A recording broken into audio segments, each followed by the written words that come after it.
Big spending by Rutgers University Athletics is once again under the microscope after financial documents obtained by NJ Advanced Media show the department is running a $54 million deficit. That's despite record revenue, and it's up about $1 million from the year before. University leaders have acknowledged on multiple occasions it's the cost of doing business in the Big Ten Conference. The athletic department's spending has been a top grievance among union faculty and staff who've long pointed to the university's practice of diverting money from academic priorities to sports. Brian Fonseca is the Rutgers athletic beat reporter for NJ Advanced Media and joins me with his latest reporting. Brian Fonseca, good to have you on the show. So let me ask you first, what's eating up the majority of the athletic department's budget? Yeah, I think the same that's eating up most of athletic department budgets, coaching salaries, administrative salaries, operational salaries of just keeping what is required for big time athletics, maintaining the fields, traveling, recruiting. I would say nothing out of the ordinary. And look, I think you have to spend a lot of money to keep up with the Joneses in big time football, big time men's basketball. Rutgers president Jonathan Holloway has said on multiple occasions since he has taken over the position that losing money is part of the deal in college athletics, and he doesn't entirely expect the university to ever become a net neutral in spending with athletics. So is their argument then that the benefits outweigh what ultimately leads to being in the red for many, many years to come by having a well-known, a prominent athletics department? I mean, what did they say about that?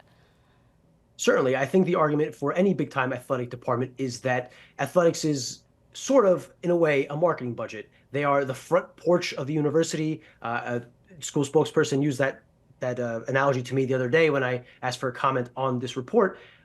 This is a way that it's been visible with the men's basketball program's rise, with the football program going to the Pinstripe Bowl this year and having some success.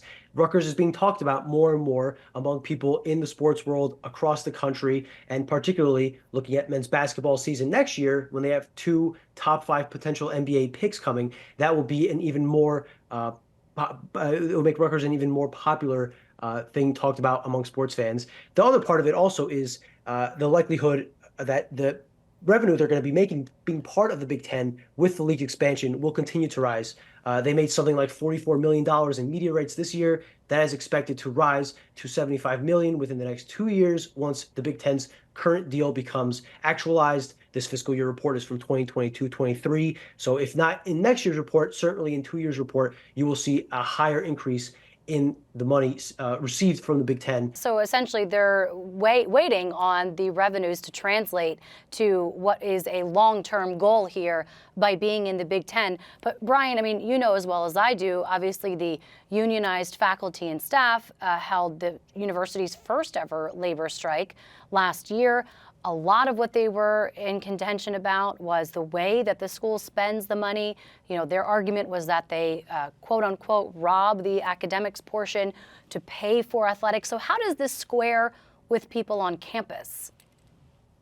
Sure, and I think that's been a long-standing battle at Rutgers for half a century, ever since Rutgers elected to enter the big time of college athletics, when they entered into the Big East, when they decided they were not going to be playing in the Patriot League with Lafayette and Lehigh anymore. This has kind of been the rub among the academic side and the athletic side. The athletic department will tell you that, for example, this fiscal year, the money that they spent accounts for 3% of the university's endowment, which is something like $5.6 billion. And the money that they took from the university reserves as a way to cover up the shortfall was a little less than 0.1% of the university's budget. So the academic side will continue to use athletics as an argument in their discussions. I don't anticipate that changing anytime soon. And I think that until Rutgers, if they ever make money back on athletics, again, I don't think that's very likely, but if we ever reach that point, I think this will be a continuing battle among people at the university that I am sure is happening at universities at this level across the country. Have to agree with you on that one for sure. Brian Fonseca is the Rutgers athletics beat reporter for NJ Advanced Media. Brian, thanks so much. Thank you for having me, guys.